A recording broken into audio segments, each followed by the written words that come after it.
Tuesday of the 14th week in Ordinary Time. A reading from the book of Genesis. In the course of the night, Jacob arose, took his 2 wives, with the 2 maidservants and his 11 children, and crossed the ford of the Jabbok.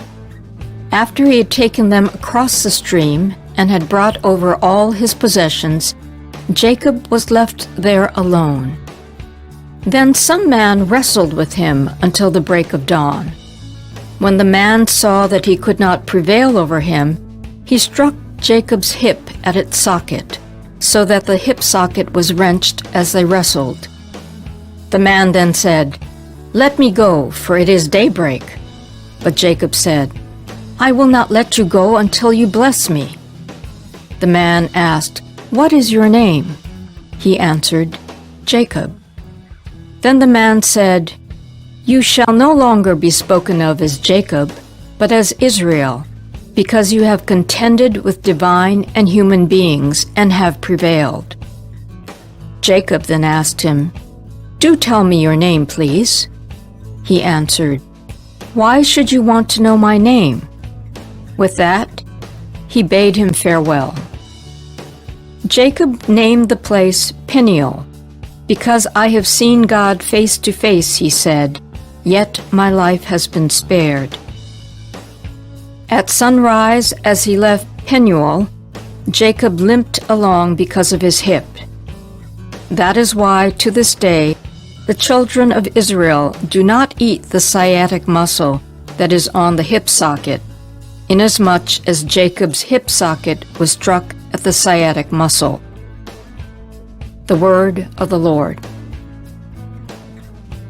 The responsorial psalm. The response is, "In justice I shall behold your face, O Lord." Hear, O Lord, a just suit. Attend to my outcry. Hearken to my prayer from lips without deceit. In justice I shall behold your face, O Lord. From you let my judgment come.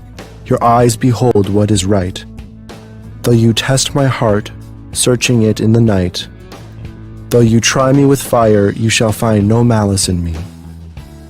In justice I shall behold your face, O Lord. I call upon you, for you will answer me, O God. Incline your ear to me, hear my word. Show your wondrous mercies, O Savior of those who flee from their foes. In justice I shall behold your face, O Lord. Hide me in the shadow of your wings. I in justice shall behold your face. On waking I shall be content in your presence. In justice I shall behold your face, O Lord.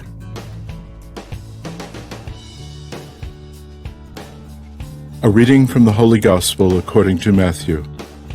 A demoniac who could not speak was brought to Jesus, and when the demon was driven out, the mute man spoke. The crowds were amazed and said, "Nothing like this has ever been seen in Israel." But the Pharisees said, "He drives out demons by the prince of demons."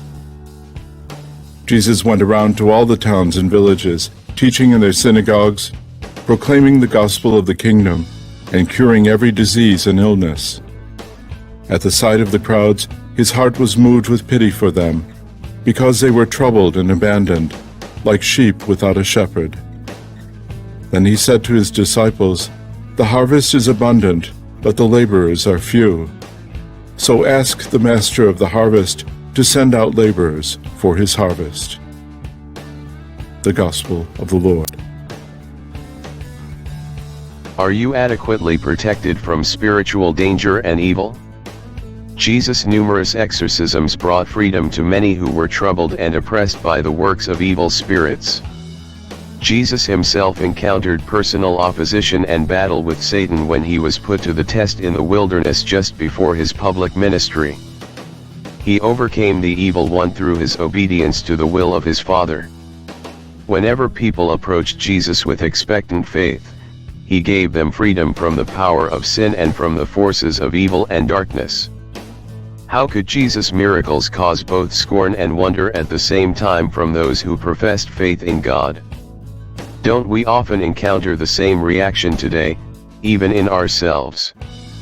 The crowds looked with awe at the wonderful works which Jesus did, but the religious leaders attributed this same work to the power of the devil.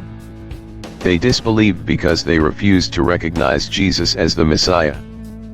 Their idea of religion was too narrow and closed to accept Jesus as the Anointed One sent by the Father. They were too set in their own ways to change, and they were too proud to submit to Jesus. They held too rigidly to the observances of their ritual laws while neglecting the more important duties of love of God and love of neighbor. The people, as a result, were spiritually adrift and hungry for God. Jesus met their need and gave them new faith and hope in God's saving help.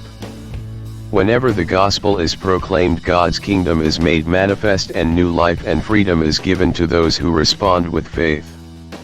The Lord grants freedom to all who turn to Him with trust. Do you pray for the work of the gospel that many today may find true joy and freedom in Jesus Christ?